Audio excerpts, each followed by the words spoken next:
Hello दोस्तों, नमस्कार। मैं शैलेंद्र कुमार आप सभी का स्वागत करता हूं आपके अपने चैनल एग्री नॉलेज प्लस पर।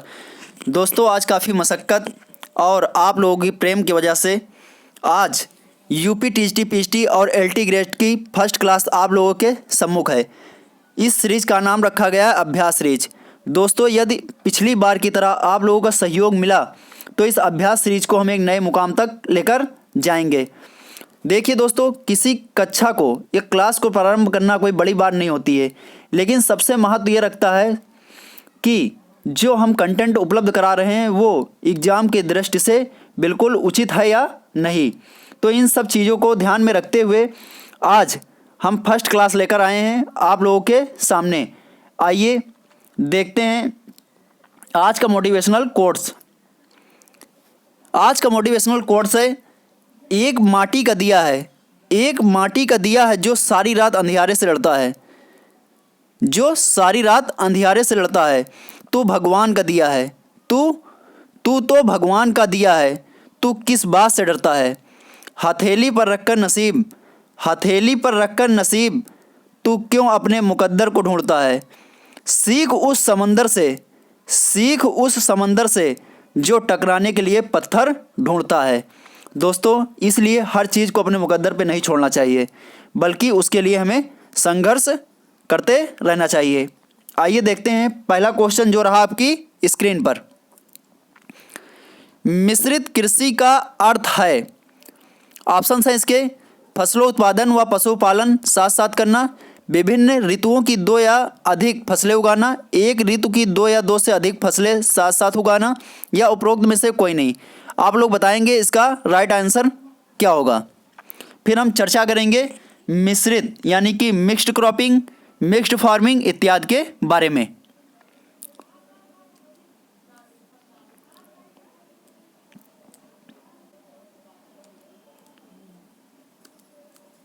जी हाँ, इसका राइट आंसर होगा एक ऋतु की दो या दो से अधिक फसलें साथ साथ उगाना। ठीक है, आइए बात करते हैं मिश्रित कृषि यानी कि मिक्स्ड क्रॉपिंग। देखिए दोस्तों, दो चीज़ें होती हैं, एक होता है मिक्स्ड क्रॉपिंग, मिक्स्ड क्रॉपिंग, एक होता है मिक्स्ड फार्मिंग, मिक्स्ड फार्मिंग। दोनों में आइए हम अंतर समझते हैं, दोनों में अंतर क्या होता है। सबसे पहले हम बात कर लेते हैं मिक्स्ड क्रॉपिंग की। ठीक है, मिक्स्ड क्रॉपिंग में क्या होता है, जो मिक्स्ड क्रॉपिंग होता है, मिक्स्ड क्रॉपिंग यानी कि मिश्रित कृषि। ठीक है, इसमें क्या होता है, जब किसी खेत में दो या दो से मतलब अधिक फसलें बिना किसी पंक्ति या विन्यास में, ठीक है, बिना पंक्ति या विन्यास के जो बोई जाती हैं वो क्या कहलाती हैं, मिक्स्ड क्रॉपिंग। इनका कोई इनकी कोई पंक्ति नहीं होती है, कोई सीक्वेंस नहीं होता है। ठीक है, यानी कि बिना पंक्ति के जब खेत में कोई दो या दो से अधिक फसलें बोई जाती हैं तो क्या क्या कहलाती हैं, मिक्स्ड क्रॉपिंग। ठीक है, और जब मिक्स्ड फार्मिंग की बात आती है, मिक्स्ड फार्मिंग, यहाँ पर अक्सर कैंडिडेट कंफ्यूज रहते हैं कि मिक्स्ड क्रॉपिंग और मिक्स्ड फार्मिंग में डिफरेंस क्या है। तो मिक्स्ड क्रॉपिंग की बात की जाए, क्रॉप की बात की जा रही, नहीं कि दो या दो से अधिक फसलें जब बिना किसी पंक्ति या विन्यास के साथ साथ उगाई जाती हैं तो मिक्स्ड क्रॉपिंग कहलाता है। मिक्स्ड फार्मिंग दोस्तों, अब यहाँ से फार्म पे सिर्फ क्या होता है, केवल खेती नहीं होती है, यानी कि केवल फसलें नहीं उगाई जाती है, बल्कि वहाँ पे पशुपालन इत्यादि भी कार्य साथ साथ में किए जाते हैं। तो फार्मिंग इंग्लिश आप याद रखना, इससे आप लोग का डाउट जो होगा वो दूर हो जाएगा।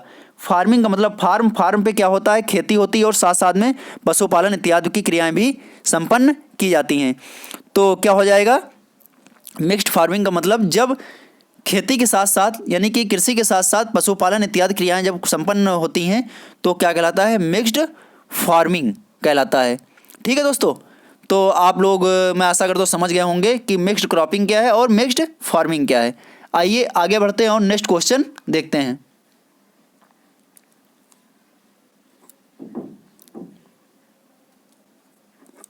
ये रहा नेक्स्ट क्वेश्चन आपकी स्क्रीन पर। यहाँ पे आप लोग देख पा रहे होंगे, क्वेश्चन है सूर्य के प्रकाश की गुणवत्ता, तीव्रता व अवधि प्रभावित करती है? प्रकाश संश्लेषण, वाष्पोत्सर्जन, फसल उत्पादन, उपरोक्त सभी। आप लोग बताएंगे इसका राइट आंसर क्या होगा।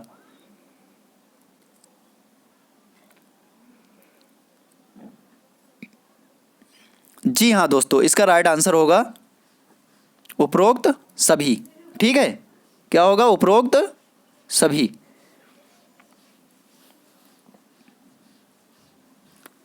अब हम बात कर लेते हैं सूर्य के प्रकाश की गुणवत्ता, तीव्रता, अवधि इत्यादि के बारे में। दोस्तों, आप लोगों ने देखा होगा कि जो प्रकाश होता है, प्रकाश की अवधि का प्रभाव पौधों पर तो पड़ता ही है, साथ साथ पौधों की समस्त मतलब शारीरिक और जैव रासायनिक क्रियाएं जितनी होती हैं उनको भी प्रकाश प्रभावित करता है। तो अब हम बात करते हैं प्रकाश में कौन सा प्रकाश मतलब पौधों के लिए सबसे अधिक उपयुक्त होता है, जिसमें प्रकाश संश्लेषण भलीभांति संपन्न होता है। प्रकाश की गुणवत्ता के अंतर्गत बात की जाए तो नीले व हरे रंग के प्रकाश में कम तथा लाल और नारंगी रंग का जो प्रकाश होता है उसमें प्रकाश संश्लेषण की क्रिया जो होती है वो सुचारू रूप से होती है। यानी कि लाल और नारंगी रंग, क्योंकि लाल और नारंगी रंग की प्रकाश तरंग दैर्ध्य भी अधिक होती है। ठीक है दोस्तों, और प्रकाश की अवधि से पौधों में कौन कौन सी क्रियाएं प्रभावित होती हैं, जैसे फल फूल आना इत्यादि जो होता है पौधों में प्रभावित होता है। और प्रकाश की अगर तीव्रता मतलब फल फूल आने को प्रभावित करती है, साथ साथ उसके पैदावार पे भी काफ़ी इसका प्रभाव पड़ता है। और जो पौधों के लिए प्रकाश उपयुक्त प्रकाश होता है कि मतलब कितने कैंडिला जो प्रकाश पौधों को मिले जिससे कि पौधों में प्रकाश संश्लेषण क्रिया संपन्न हो सके भलीभांति, यानी कि 100 कैंडिला प्रकाश की आवश्यकता होती है। कितने? 100 कैंडिला। ठीक है दोस्तों, यानी कि 100 कैंडल जो प्रकाश होता है ये प्रकाश संश्लेषण के लिए पर्याप्त होता है। अगर इतना प्रकाश मिल रहा है तो प्रकाश संश्लेषण क्रिया भलीभांति संपन्न होगी। ठीक है दोस्तों, आइए बात करते हैं नेक्स्ट क्वेश्चंस की, यानी कि प्रकाश संश्लेषण, वाष्पोत्सर्जन और फसल उत्पादन सभी पर प्रकाश की तीव्रता, गुणवत्ता और अवधि का प्रभाव पड़ता है। आइए आगे बढ़ते हैं और नेक्स्ट क्वेश्चंस देखते हैं।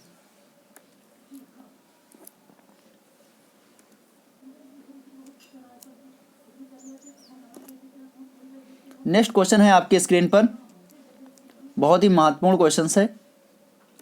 ये क्वेश्चन जो हैं पिछली बार टीजीटी इत्यादि परीक्षाओं में पूछे गए प्रश्न हैं। ठीक है दोस्तों, तो आप लोग भली भांति देखना और इसी से हम लोग स्टार्ट करेंगे। और लगभग में जितने प्रश्न अभी तक टीजीटी इत्यादि में के परीक्षाओं में पूछे गए हैं उन सभी प्रश्नों को हम लोग तो हल ही करेंगे और साथ साथ में नए प्रश्नों के साथ हम लोग अपना संपूर्ण सिलेबस कवर करने का प्रयास करेंगे। निम्न में से कौन सा अल्प प्रकाशपेक्षी पौधा है, यानी कि शॉर्ट डे प्लांट है? क्या है? Short day plant. ठीक है, ये आपको बताना है। निम्न में से कौन सा शॉर्ट डे प्लांट है? सोयाबीन, गेहूं, सूरजमुखी या उपरोक्त में से कोई नहीं। आप लोग बताएंगे इसका राइट आंसर क्या होगा। दोस्तों, इसका राइट आंसर होगा उपरोक्त में से कोई नहीं, क्योंकि सोयाबीन जो है, सोयाबीन ये डे न्यूट्रल प्लांट है, गेहूं जो है लॉन्ग डे प्लांट है और सूरजमुखी भी है ये डे न्यूट्रल प्लांट है। ठीक है, आइए हम बात कर लेते हैं प्रकाश की अवधि के आधार पर पौधों का वर्गीकरण। क्या देखना है?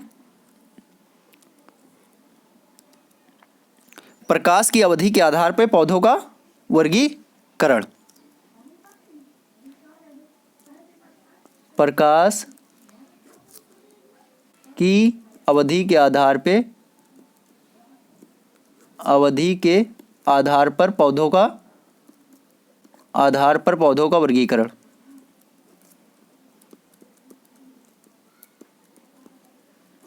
वर्गीकरण। ठीक है दोस्तों, तो ये कितने प्रकार वर्गीकरण इनका कर सकते हैं हम? लॉन्ग डे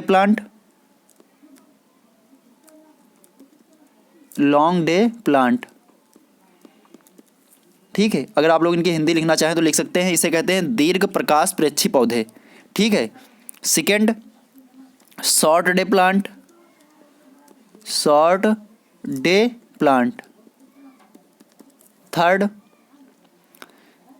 थर्ड जो होता है उसे कहते हैं इंटर डे प्लांट। क्या कहते हैं? इंटर डे प्लांट, और लास्ट होता है fourth day neutral plant, day neutral plant. ठीक है, इन्हें कहते हैं दीर्घ प्रकाश प्रेक्षी पौधे, इन्हें कहते हैं अल्प प्रकाश प्रेक्षी पौधे। जो इंटरडे होते हैं इन्हें कहते हैं मध्य प्रकाश प्रेक्षी पौधे, और ये होते हैं डे न्यूट्रल यानी कि दिवस निष्प्रभावी पौधे। ठीक है, लॉन्ग डे प्लांट वे प्लांट होते हैं जिनकी मतलब पुष्पन क्रिया के लिए प्रकाश की जो आवश्यकता होती है वो 12 घंटे से अधिक, यानी कि इनकी पुष्पन क्रिया के लिए 12 घंटे से अधिक, 12 घंटे से अधिक प्रकाश की आवश्यकता होती है। इन्हें कौन से प्लांट कहते हैं? इन्हें लॉन्ग डे प्लांट कहते हैं। इसके अंतर्गत मुख्यतः जो होती हैं कौन सी फसलें आती हैं? रबी की फसलें आती हैं, जैसे गेहूँ, जौ, चना, मटर, सरसों और प्याज है, लहसुन है, कोल क्रॉप, गाजर इत्यादि जो फसलें हैं ये सभी लॉन्ग डे प्लांट के अंतर्गत आती हैं। अब बात कर लेते हैं शॉर्ट डे प्लांट। ऐसे पौधे जिनकी पुष्पन क्रिया के लिए प्रकाश की अवधि यानी 12 घंटे से कम, 12 घंटे से कम प्रकाश की आवश्यकता होती है, प्रकाश की आवश्यकता होती है, इन्हें क्या कहते हैं? शॉर्ट डे प्लांट कहते हैं।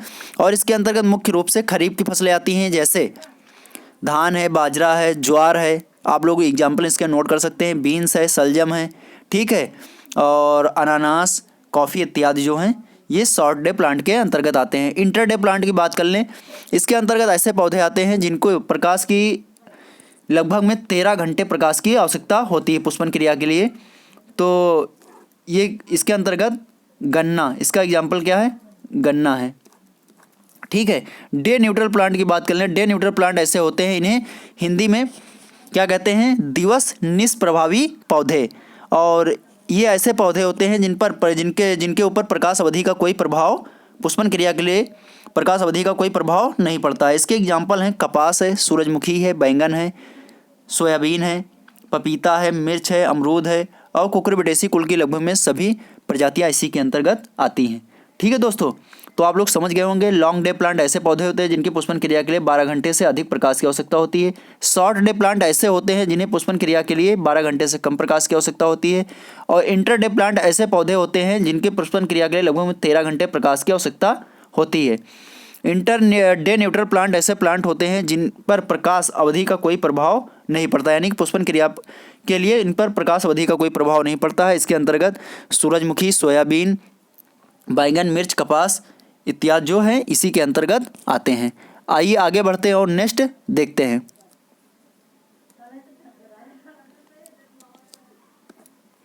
नेक्स्ट क्वेश्चन है आफरा, यानी कि आफरा रोग जो होता है पशुओं में ये संबंधित है र्यूमेन में गैस इकट्ठी होने से, अधिक भोजन खाने से, अधिक पानी पीने से या जीवाणु संक्रमण से। आप लोग बताएंगे इसका राइट आंसर क्या होगा? जी हाँ दोस्तों, इसका राइट आंसर होगा र्यूमेन में गैस इकट्ठी होने से। ठीक है, इसका राइट आंसर क्या होगा? र्यूमेन में गैस इकट्ठी होने से। अब हम यहाँ पे समझेंगे कि ये र्यूमेन किन पशुओं में पाया जाता है। जितने भी जुगाली करने वाले पशु होते हैं उनमें र्यूमेन पाया जाता है। देखिए, पशुओं को वर्गीकरण जो होता है र्यूमेन के आधार पे, र्यूमिनेंट, नॉन र्यूमिनेंट और स्यूडो रूमिनेंट के आधार पे 3 प्रकार से किया गया है मुख्य रूप से, र्यूमेंट, नॉन र्यूमिनेंट और स्यूडो रूमिनेंट। स्यूडो रूमिनेंट के अंतर्गत कौन से आते हैं? इसके अंतर्गत ऊँट आता है, इसका बहुत अच्छा एग्जाम्पल है, ये भी पूछा गया है। स्यूडो रूमिनेंट के अंतर्गत कौन सा जानवर आता है? तो आप लोग इसका एग्जाम्पल याद रखेंगे, ऊँट। ठीक है, स्यूडो रूमिनेंट, इसका एग्जाम्पल है ऊँट।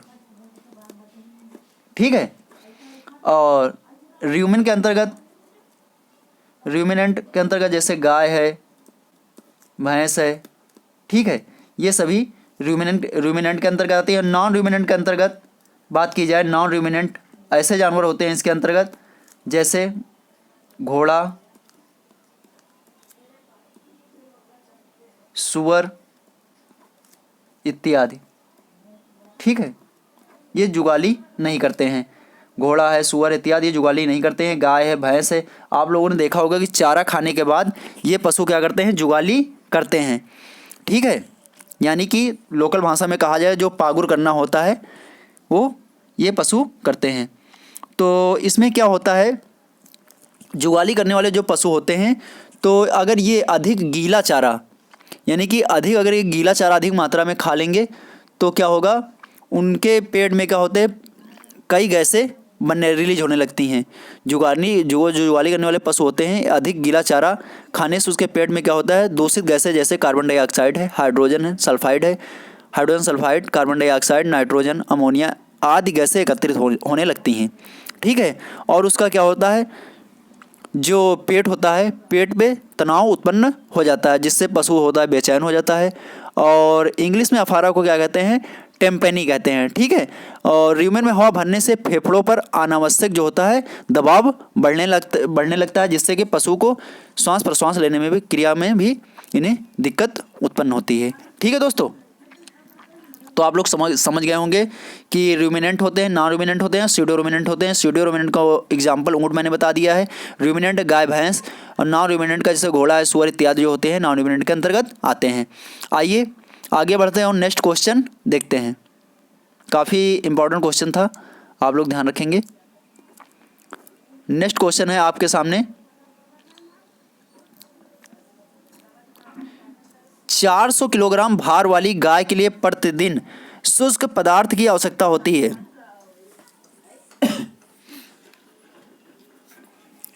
10 किलोग्राम, 15 किलोग्राम, 20 किलोग्राम, 25 किलोग्राम। आप लोग बताएंगे इसका राइट आंसर क्या होगा।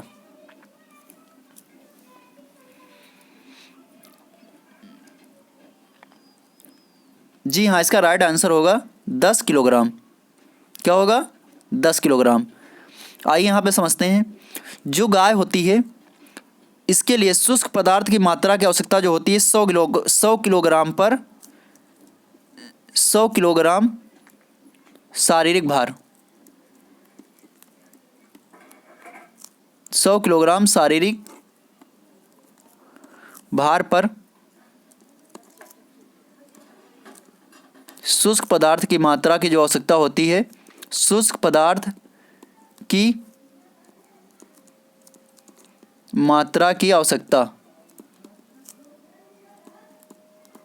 जो होती है 2.5 किलोग्राम होती है। कितनी होती है, 2.5 किलोग्राम। इसलिए अगर 400 किलोग्राम भार है, इसलिए 400 किलोग्राम भार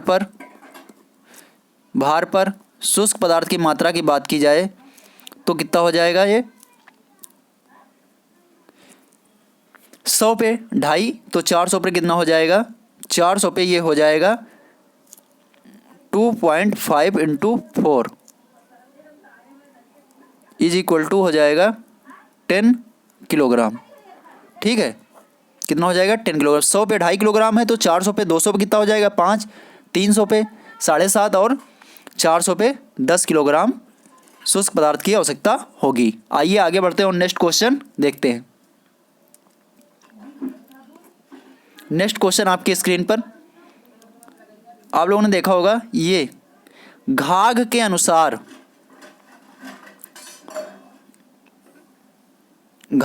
अनुसार अंबाझार चले पुरवाई कैसे मौसम का पूर्वानुमान है। तो आप लोग बताएंगे इसका राइट आंसर क्या होगा। दोस्तों ये क्वेश्चन जो एग्जाम में पूछा गया है, मैंने कई बुकों में इसका अध्ययन भी किया है, जो सॉल्व्ड पेपर आए हैं, तो उसमें इसका आंसर क्या माना गया है, शुष्क मौसम का। ठीक है, पूर्वानुमान। लेकिन हमारे अनुसार जो इसका राइट आंसर क्या होगा, वर्षा आगमन का। क्योंकि अंबाझार चले पुरवाई, आप लोगों ने देखा होगा जब पुरवाई हवा चलती है वर्षा ऋतु में तो क्या होता है, बादल घिराते हैं और भारी वर्षा होती है। इसका एग्जाम्पल हम आप लोगों को, मैंने नेट पर सर्च किया था और देखा भी था इसके बारे में, उसका हमारे पास PDF पड़ा हुआ है, हम उसे टेलीग्राम चैनल पे सेंड करेंगे। वहाँ पे इसके बारे में दिया भी गया है थोड़ा सा। एक कविता है एक राइटर की, और उसमें विज्ञान के ऊपर कविता है, उसमें इसके बारे में दिखाया गया है। ठीक है, उसमें लिखा हुआ है ना अम्बा झाड़ चले पुरवाई, जो कि मौसम ऋतु का एक महत्वपूर्ण कारक भी होता है। अगर जब अम्बा झाड़ पुरवाई नहीं चलती है तो क्या होता है, मौसम शुष्क हो जाता है। ठीक है, तो वहाँ पे आप लोगों को हम सेंड कर देंगे, तो आप लोग वहाँ से देख लेना। और मेरे अकॉर्डिंग इसका आंसर क्या होगा, वर्षा आगमन का। ठीक है, लेकिन सभी बुकों में मैंने देखा है तो ज़्यादातर बुकों में यही मिला हुआ है, क्योंकि शॉर्ट पेपर हैं उसमें यही दिखाया गया है कि शुष्क मौसम का। तो इसके बारे में हम ज़्यादा चर्चा नहीं करेंगे। और इसकी PDF जो हमारे पास अभी पड़ी हुई है एक अच्छे राइटर की, जो विज्ञान के ऊपर कविता है, और उसमें आप लोग देखेंगे और वहाँ से आप लोग समझ जाएंगे कि इसका राइट आंसर क्या होगा। ठीक है दोस्तों, अगर फिर भी इसका अगर शुष्क मौसम आंसर है तो तब भी ठीक है। आइए आगे बढ़ते हैं और हम लोग नेक्स्ट क्वेश्चन देखते हैं।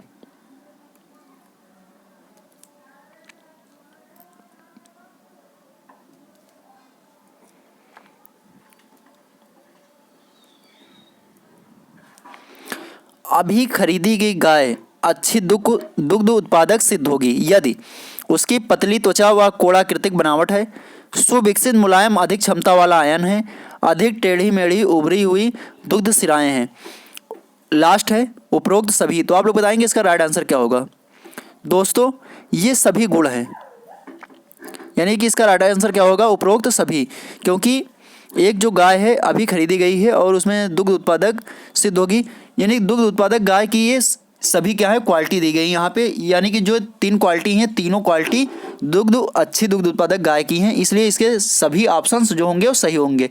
ठीक है दोस्तों, कोड़ाकृतिक बनावट होती है अच्छे दुग्ध उत्पादन वाली गाय की। ठीक है, और इसका जो आयन होता है यानी कि थन जो होता है वो मुलायम होता है और अधिक क्षमता वाला होता है। और इसमें जो सिराएं होती हैं आप लोगों ने देखा होगा वो काफ़ी उभरी हुई होती हैं थन पे। ठीक है दोस्तों, मान लीजिए ये जैसे ये आयन है,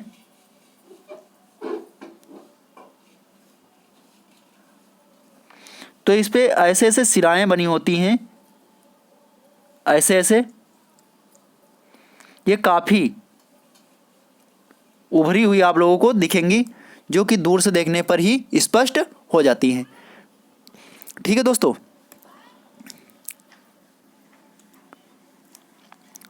आइए आगे बढ़ते हैं और नेक्स्ट देखते हैं। जब केवल 3 सिंचाई उपलब्ध हों तो गेहूं की फसल में निम्नलिखित 3 अवस्थाओं में सिंचाई करनी चाहिए। वो कौन सी अवस्थाएं हैं, जब केवल 3 सिंचाई ही गेहूं में के लिए उपलब्ध हों तो किस अवस्था में सिंचाई को हमें करना चाहिए। सामान्यतः देखा जाए तो गेहूं के लिए क्रिटिकल स्टेजेस जो होती हैं वो 6 होती हैं। क्रिटिकल स्टेजेस कितनी होती हैं,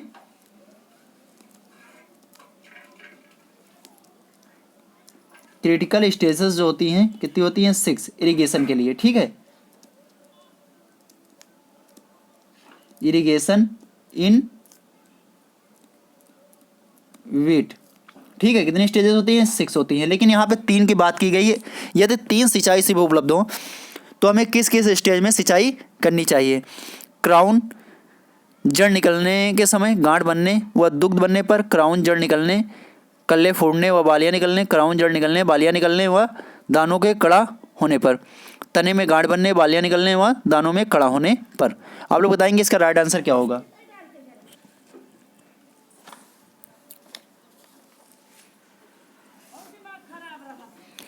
जी हाँ दोस्तों, इसका राइट आंसर क्या होगा, इसका राइट आंसर होगा क्राउन जड़ निकलने, गांठ बनने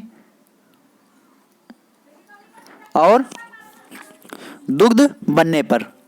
इस स्टेज में यदि सिंचाई कितनी उपलब्ध हो, सिर्फ 3 सिंचाई उपलब्ध हो तो हमें इस स्टेज पर सिंचाई करनी चाहिए।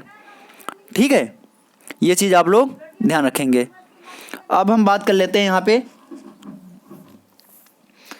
इसे इस प्रकार से भी समझ सकते हैं, क्योंकि जैसे आप लोगों को समझ में बात ना आई हो तो इस प्रकार से हम इसको यहाँ पे आप लोगों को बता सकते हैं। क्रिटिकल स्टेज वैसे इसकी 6 होती हैं, कौन कौन सी होती हैं वो आप लोग एक बार इंग्लिश में समझ लीजिए, क्योंकि कभी कभी हिंदी नहीं समझ में आती है। तो यहाँ पे आप लोग देख लीजिए, सबसे पहली स्टेज होती है इसकी क्राउन रूट। कौन सी स्टेज होती है? Crown root, crown root stage, ठीक है। और ये सबसे क्रिटिकल स्टेज होती है। इसमें सिंचाई जो हमें है 21 से 25 दिन पर आफ्टर सोइंग, यानी कि गेहूं की बुआई के कितने दिन पश्चात कर देनी चाहिए? आफ्टर सोइंग 21 से 25 दिन बाद हमें सिंचाई अवश्य कर देनी चाहिए, ठीक है। सेकेंड स्टेज की बात कर लें तो इसकी जो सेकेंड स्टेज होती है उसे कहते हैं टिलरिंग स्टेज। क्या कहते हैं? टिलरिंग स्टेज, यानी कि कल्ले निकलने की अवस्था, टिलरिंग स्टेज। और ये जो होती है क्राउन रूट, इसे कहते हैं हिंदी में शिखर जड़, ठीक है, शिखर जड़ बनते समय। दूसरी हो गई टिलरिंग स्टेज, कल्ले निकलते समय।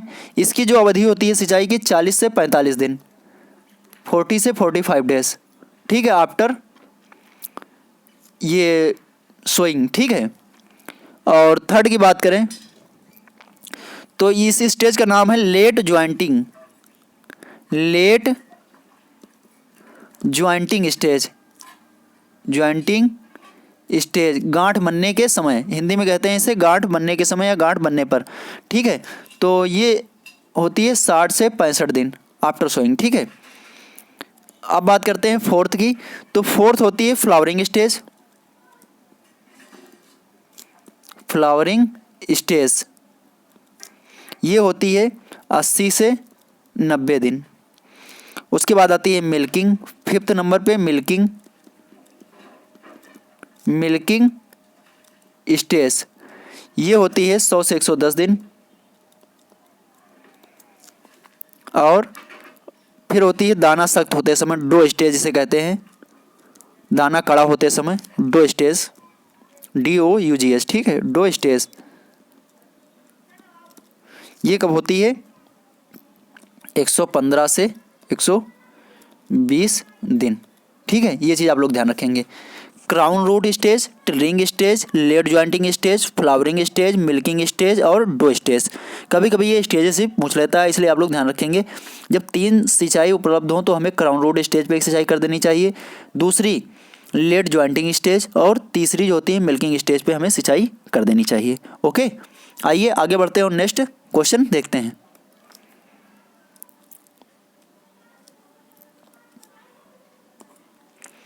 तंबाकू की खेती में निम्न कौन सी फसल कटाई की विधि अपनाई जाती है?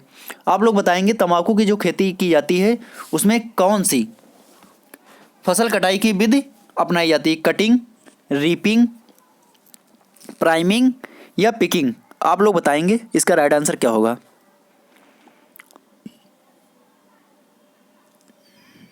जी हाँ, इसका राइट आंसर होगा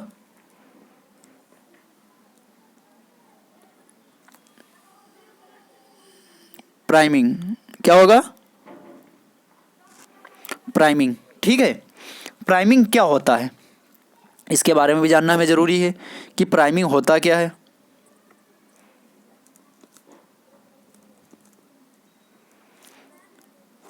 प्राइमिंग, प्राइमिंग मेथड क्या होता है? एक्चुअली होता ये है कि जो इसकी फसल होती है तंबाकू की, उसकी जो निचली पत्तियां होती हैं वो सबसे पहले पककर तैयार हो जाती हैं, और उसके पश्चात क्या होता है, जो ऊपर की पत्तियां होती हैं वो पकती हैं, ठीक है दोस्तों। तो सबसे पहले क्या करते हैं, जो निचली पत्तियां पककर तैयार हो गई हैं उनकी तुड़ाई पहले कर लेते हैं, ठीक है। और उसके बाद जो ऊपर वाली पत्तियां जैसे जैसे पकती जाती हैं उनकी तुड़ाई हम करते रहते हैं। इसी क्रिया को क्या कहते हैं? प्राइमिंग की क्रिया कही जाती है, ठीक है दोस्तों। तो ये चीज़ आप लोग ध्यान रखेंगे, यानी तंबाकू खेती से संबंधित जो है ये प्राइमिंग है। आगे बढ़ते हैं और नेक्स्ट देखते हैं।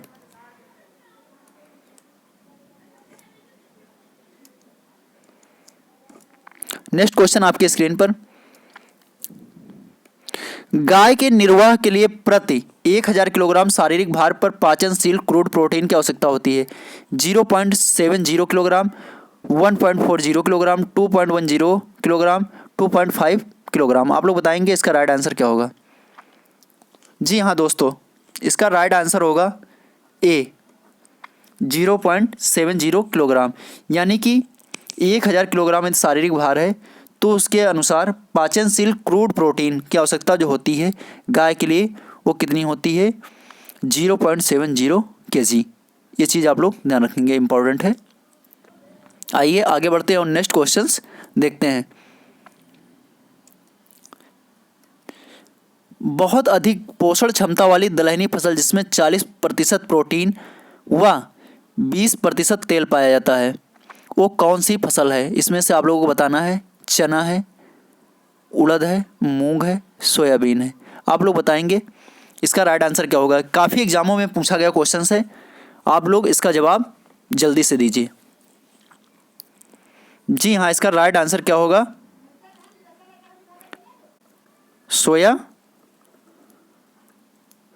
सोयाबीन। ठीक है, सोयाबीन एक ऐसी फसल है जिसमें प्रोटीन की मात्रा अन्य दलहनी फसलों की तुलना में अधिक होती है। सोयाबीन, ठीक है, इसमें सोयाबीन जो होता है इसका बॉटिकल नेम की बात की जाए तो इसका बॉटिकल नेम होता है ग्लाइसिन मैक्स। क्या होता है, ग्लाइसिन मैक्स।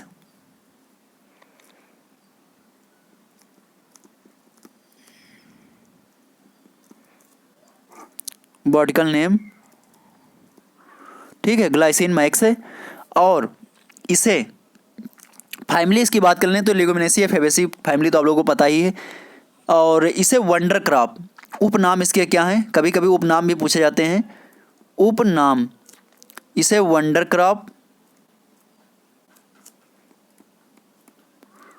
क्रॉप या येलो जेवल के नाम से भी जाना जाता है।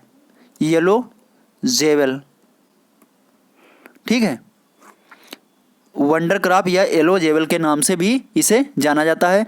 इसमें प्रोटीन जो होती है वो 40 से 42%, प्रोटीन जो होती है 40 से, इसके दानों में प्रोटीन जो होती है 40 से 42%, ठीक है।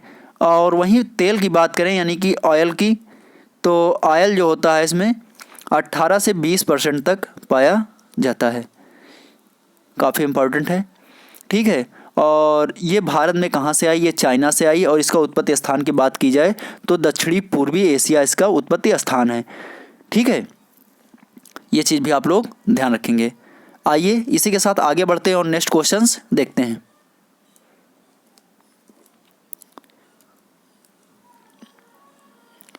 टीजर साँड़ को रखते हैं, इसके ऑप्शंस हैं पशु समूह को चलायमान रखने हेतु, कमजोर पशुओं की रक्षा हेतु, गाय को गर्भित करने हेतु, गाय में मध्यकाल का पता लगाने हेतु। आप लोग बताएंगे इसका राइट आंसर क्या होगा। इसका राइट आंसर होगा गाय में मध्यकाल का पता लगाने हेतु टीजर साँड़ को रखा जाता है। किसके लिए, गाय में मध्यकाल का पता लगाने हेतु। ये चीज़ आप लोग ध्यान रखेंगे, इसका राइट आंसर क्या होगा, गाय में मध्यकाल का पता लगाने हेतु टीजर साँड़ को रखा जाता है। अब हम बात करते हैं टीजर बुल होते क्या हैं। टीजर बुल जो होते हैं,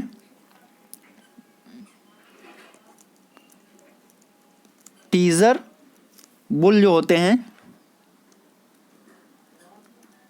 ये क्या होते हैं, ये ऐसे मतलब पशु होते हैं, इनमें क्या कर दिया जाता है, बंधीकरण कर दिया जाता है, जिन्हें बधिया कर दिया जाता है, ठीक है। क्या कर दिया जाता है, बधिया कर दिया जाता है इन पशुओं को, जिसे इंग्लिश में क्या कहते हैं, कैस्ट्रेशन। क्या कहते हैं, कैस्ट्रेशंस।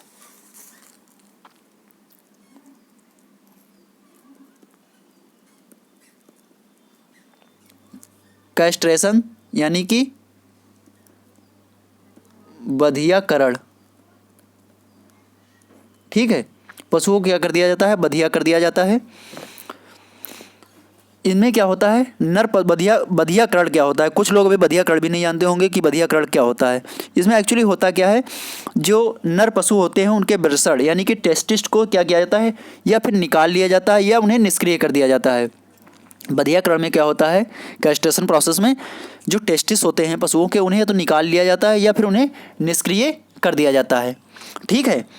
तो जब ये निष्क्रिय कर दिया जाता है तो इसमें क्या होता है, इसमें जो कामेच्छा होती है पशुओं में वो तो ज्यों की त्यों बनी रहती है, लेकिन ऐसा होता है कि वो मादा पशु को गर्भित नहीं कर सकते।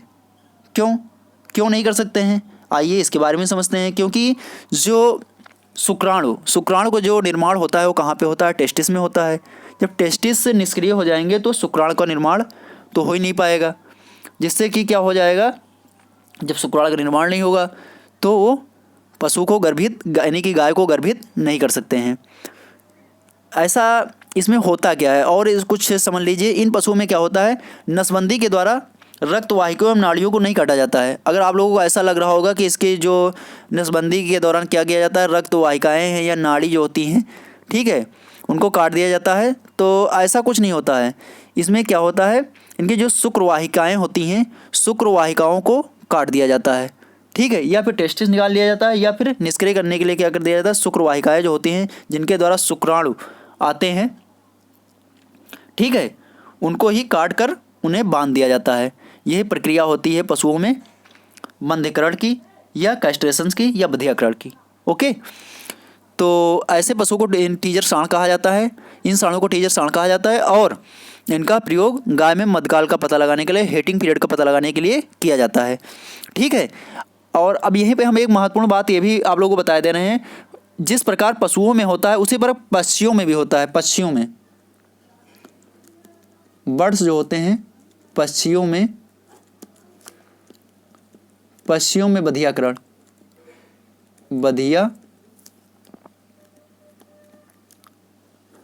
पक्षियों में जो बधियाकरण होता है इसे क्या कहते हैं, कैपोनाइजेशन,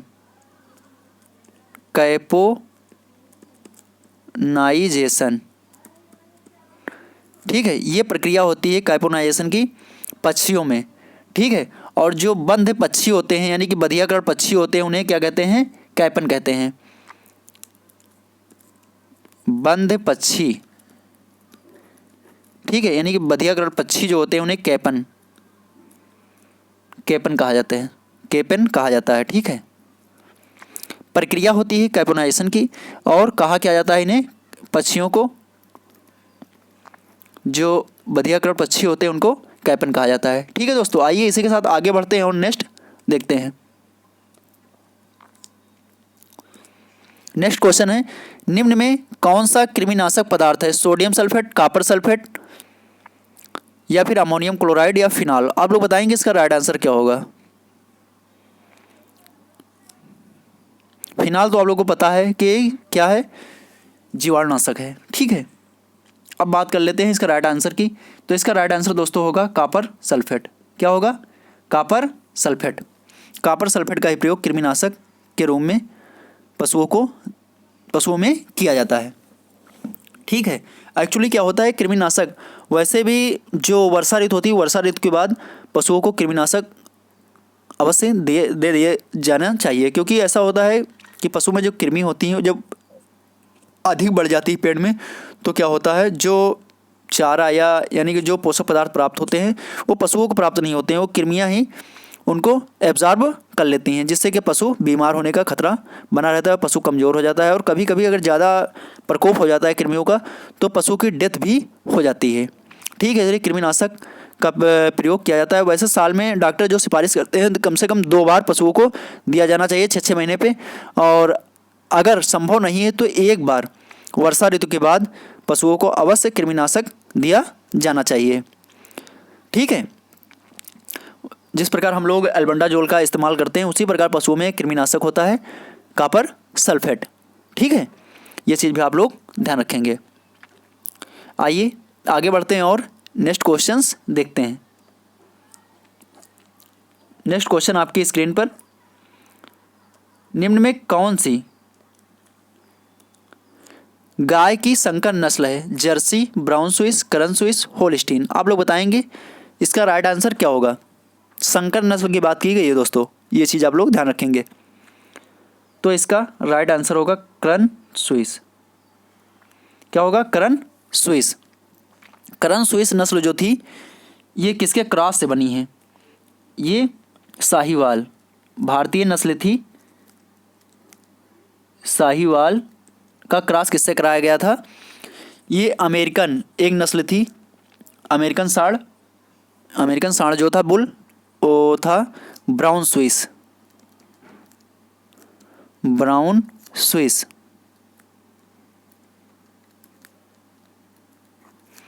ये गाय है, भारतीय गाय, और ये American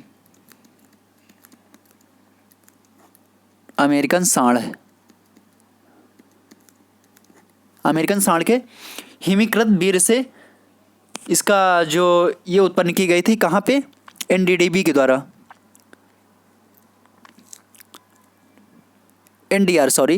national dairy research institute, NDRI, national dairy research institute, Karnal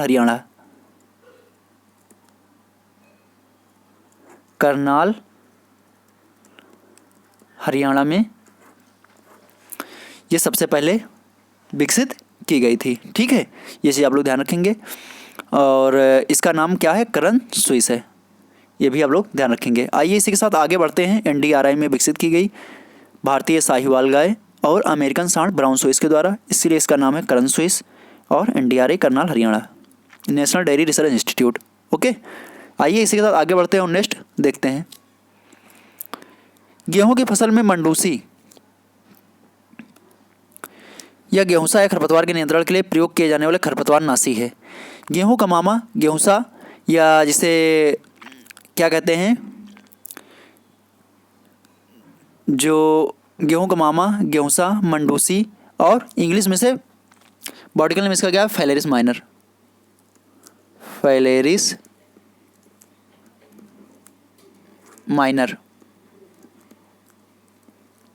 गेहूं का मामा। ठीक है,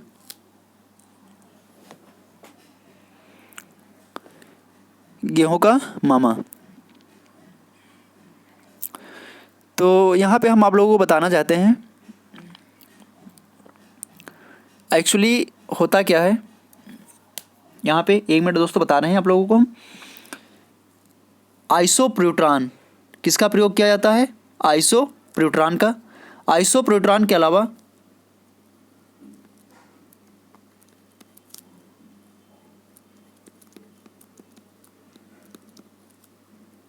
या सल्फोसल्फ्यूरान,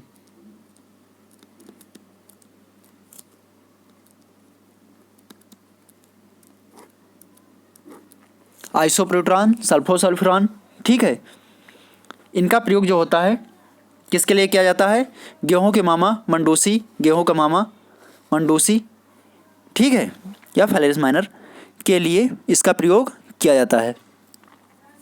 और यहाँ पे आप लोगों को हम बता देना चाहते हैं भी कि ये जो है, इसके अलावा सल्फोसल्फ्यूरान बता दिया मैंने, पेंडामिथिलिन बता दिया, और इसके अलावा एक और दवा होती है जिसे क्या कहते हैं, सल्फोसल्फ्यूरान हो गया, और ये आइसोप्यूट्रान हो गया, पेंडामिथिलिन, एक और होती है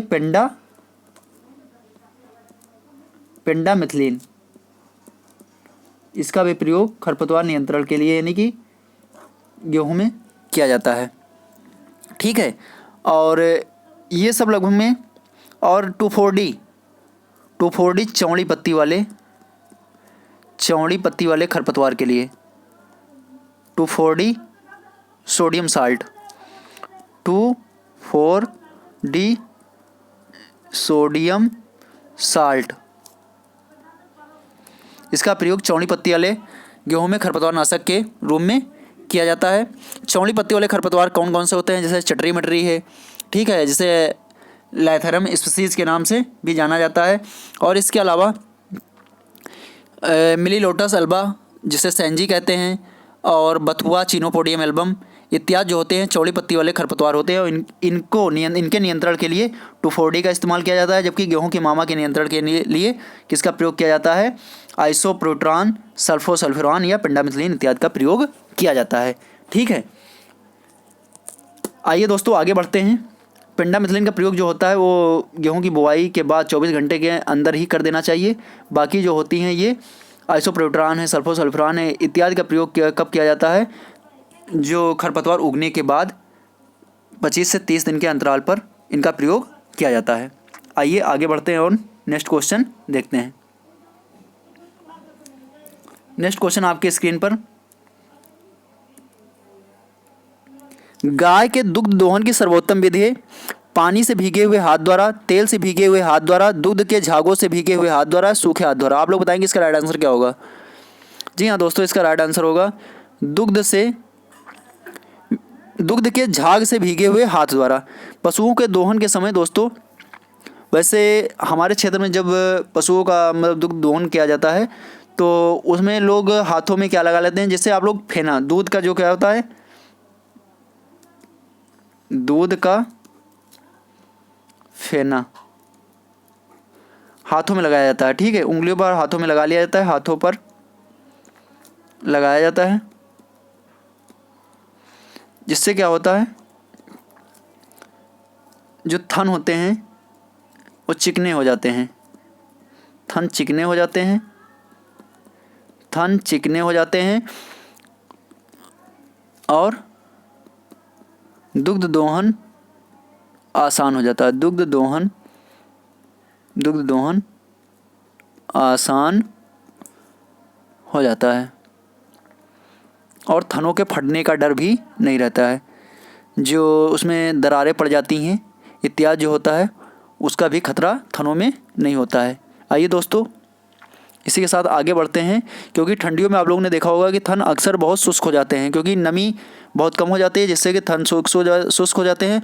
इसलिए दुग्ध दोहन के समय हमें दुग्ध का जो झाग होता है उसे अपने हाथों पर और थनों पर लगा देना चाहिए। ओके, आइए इसी के साथ आगे बढ़ते हैं और नेक्स्ट क्वेश्चंस देखते हैं। तिलहनी फसलों में कौन सी एकमात्र ऐसी फसल है जिस पर क्या होता है, ऋतु एवं दीप्त कालिता से प्रभावित नहीं होती। मतलब कौन सी ऐसी फसल है जो ऋतु एवं दीप्तिकाल से प्रभावित नहीं है और वर्षा के बिना किसी भी माह में बोई जा सकती है। सोयाबीन, सूरजमुखी, कुसुम, तिल। आप लोग बताएंगे इसका राइट आंसर क्या होगा। जी हाँ दोस्तों, अभी मैंने आप लोगों को दीप्तिकालिता यानी long day plant, short day plant और इंटर डे प्लांट और कौन सा बताया था, डे न्यूट्रल प्लांट। अभी मैंने इसके बारे में चर्चा की थी, तो मैंने आप लोगों को बताया था कि जो क्या होते हैं, डे न्यूट्रल प्लांट होते हैं, इन पे क्या होता है, पुष्पन क्रिया के लिए इन पर प्रकाश का प्रभाव नहीं पड़ता है। उसमें से एक है सूरजमुखी। सूरजमुखी की एक ऐसी फसल होती है जो किसी भी ऋतु में इसे बोया जा सकता है। ठीक है, इस पर दीप्तिकालिता, ऋतु इत्यादि का कोई प्रभाव नहीं पड़ता है। आइए दोस्तों इसी के साथ आगे बढ़ते हैं और नेक्स्ट क्वेश्चंस देखते हैं। प्रगति निम्न में से किसकी एक उन्नतशील किस्म है, फील्ड पी, गार्डन पी, चना या मूंग। आप लोग बताएंगे इसका राइट आंसर क्या होगा। दोस्तों इसका राइट आंसर तो पहले ही लग गया, इसका राइट आंसर होगा चना। ये वैरायटी किसकी है, प्रगति काबुली चना की। जो काबुली चना आता है उसी की एक महत्वपूर्ण वैरायटी है काबुली चना। ठीक है, प्रगति। आइए आगे बढ़ते हैं और नेक्स्ट क्वेश्चन देखते हैं। गाय की दुकाजी नस्ल है साहिवाल, सिंधी, देवनी, हरियाणा। आप लोग बताएंगे इसका राइट आंसर क्या होगा।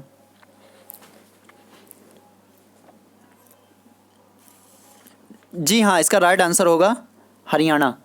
कौन सी, हरियाणा नस्ल जो है इसकी,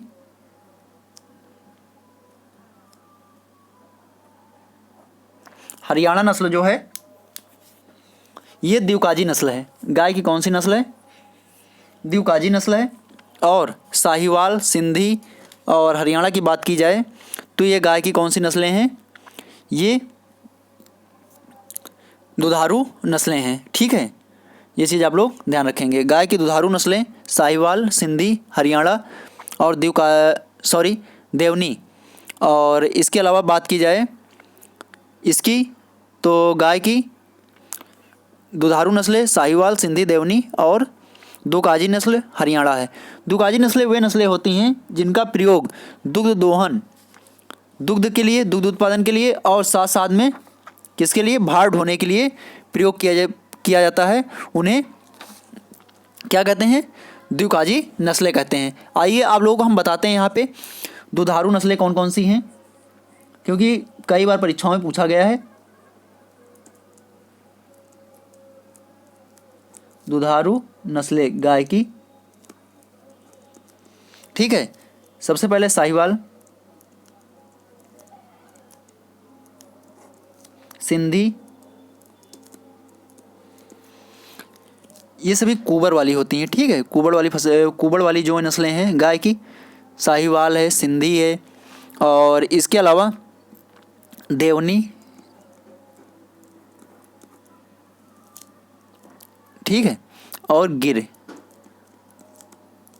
कभी भी सिंधी के लाल सिंधी भी लिख के आता है, ठीक है, ये चीज़ आप लोग ध्यान रखेंगे। साहिवाल, लाल सिंधी, देवनी, गिर, ये सभी दुधारू नस्लें हैं। द्विकाजी नस्लों की बात की जाए, गाय की द्विकाजी नस्लें, इसके अंतर्गत हरियाणा, कौन सी, हरियाणा, अमृत महल,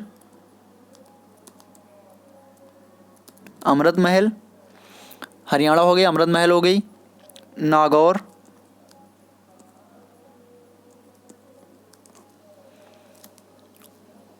कैन कथा। ये भी कई बार परीक्षाओं में पूछी गई, कैन कथा किसकी नस्ल है, तो आप लोग याद रखेंगे मालवी। कैन कथा हो गई, मालवी हो गई, गंगा तीरी, गंगा तीरी, ये सभी कौन सी नस्लें हैं, द्विकाजी नस्लें हैं गाय की, ठीक है।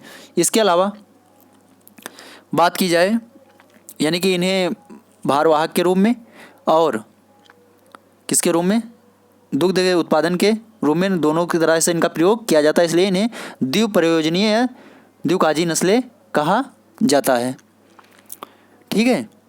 अब यहाँ पे हम बात करते हैं, सॉरी यहाँ पे कुछ मिस्टेक हुई है, 1 मिनट। द्विकाजी तो मैंने दुधारू तो बता दी, साहिवाल, ठीक है, लाल सिंधी, गिर और देवनी, और भारवाहक नस्लें, सॉरी ये जो मैंने आप लोगों को बताई थी, भारवाहक नस्लें, इसके अंतर्गत कौन कौन सी आती हैं, अमृत महल, भारवाहक में अमृत महल है, और अमृत महल के अलावा नागौर, ठीक है, कैन कथा, गंगा तीरी,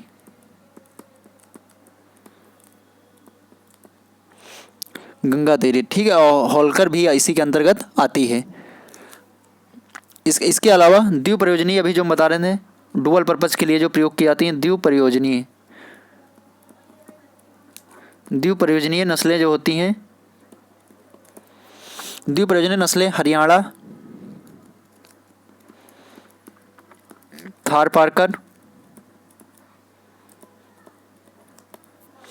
हरियाणा है, थारपारकर है, कांकरेज है, ठीक है, अंगोल है,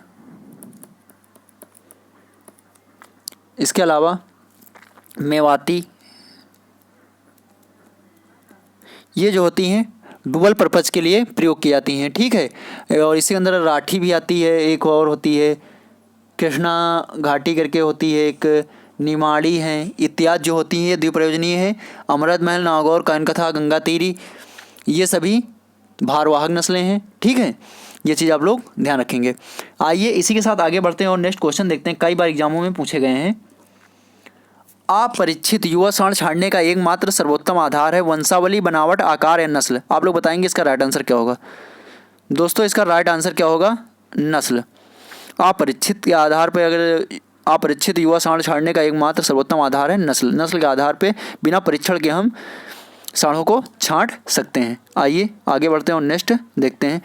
भैंस की कौन सी नस्ल अधिकतम वसा वाला दूध देती है। मुर्रा, भदावरी, मेहसाना, जाफराबादी। आप लोग बताएंगे इसका राइट आंसर क्या होगा। इसका राइट आंसर दोस्तों होगा भदावरी नस्ल। जो गाय की भैंस की भदावरी नस्ल होती है, ये सर्वाधिक मात्रा में दुग्ध वसा जो होता है, दुग्ध वसा सर्वाधिक किसमें भाई, भदावरी नस्ल की भैंसों में पाई जाती है। इसमें लगभग में 13% वसा पाई जाती है। कितनी, 13%, ठीक है, भदावरी नस्ल में।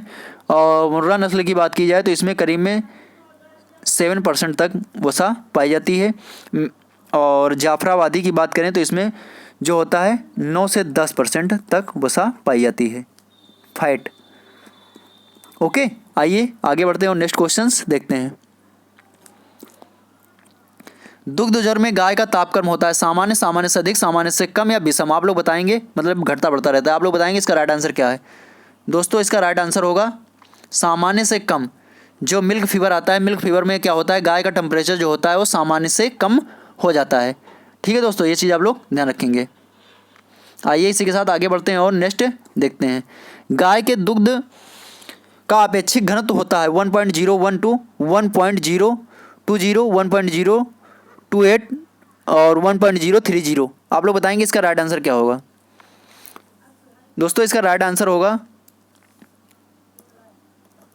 1.030। ठीक है, ये अपेक्षित घनत्व होता है किसका, गाय के दूध का।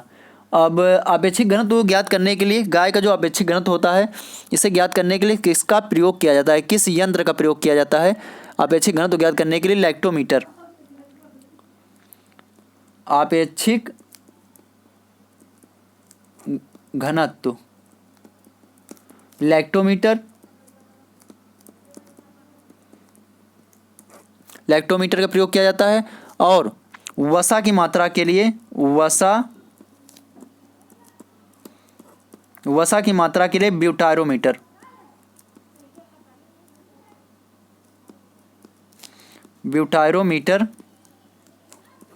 ब्यूटारोमीटर का प्रयोग किया जाता है। ठीक है, ये चीज़ आप लोग ध्यान रखेंगे। आइए इसी के साथ आगे बढ़ते हैं और इसका राइट आंसर क्या होगा 1.030।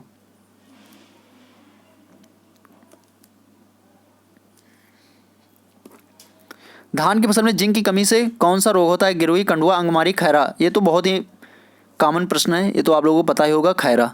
ठीक है, नेक्स्ट। बरसी में एक है चारे वाली फसल, दलहनी फसल, शिकारी फसल, उपरोक्त सभी। आप लोग बताएंगे इसका राइट आंसर क्या होगा। जी हाँ दोस्तों, इसका राइट आंसर होगा उपरोक्त सभी। ठीक है, क्या होगा, उपरोक्त सभी इसका राइट आंसर होगा, क्योंकि एक चारे वाली फसल भी है, दलहनी फसल भी है और ये एक शिकारी फसल भी है।